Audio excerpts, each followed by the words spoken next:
আসসালামু আলাইকুম।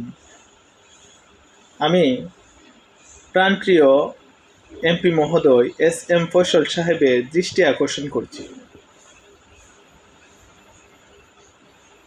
ফেসবুকের মাধ্যমে ওনার প্রতি আমার দৃষ্টি আকর্ষণ করার উদ্দেশ্য হলো, আপনি দয়া করে আমাদের মাধবপুর চুনারঘাটকে রক্ষা করুন।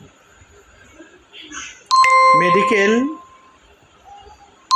যে ডায়াগনস্টিক সেন্টারগুলো আছে, ওই ডায়াগনস্টিক সেন্টারগুলোতে যেভাবে দালালি সামসামি চলছে, ওইভাবে চলতে থাকলে আমাদের মাধবপুর চুনারঘাটের মানুষগুলো অচিরেই ধ্বংস হয়ে যাবে। আজকে আমি গেছিলাম মাধবপুর হাসপাতালে, মাধবপুর তিতাস ডায়াগনস্টিক হাসপাতালে।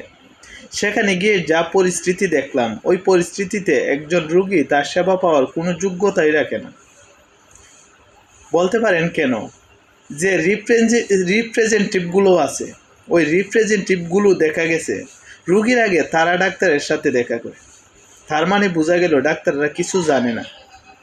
এমপি মহোদয়ের প্রতি দৃষ্টি আকর্ষণ করছে, অচিরেই রিপ্রেজেন্টেটিভগুলোকে নিষিদ্ধ ঘোষণা করুন প্রত্যেকটা ডায়াগনস্টিক সেন্টার থেকে।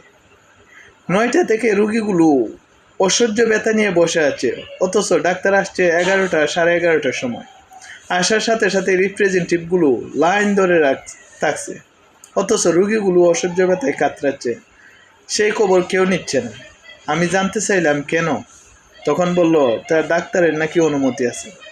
তো এমপি মহোদয়ের কাছে বিশেষভাবে দৃষ্টি আকর্ষণ করছি এবং প্রশাসনের কাছেও দৃষ্টি আকর্ষণ করছি, এটা আপনারা আমলে আনেন, নতুবা অচিরেই আমাদের মাধবপুর চুনারঘাটের ডায়াগনস্টিকের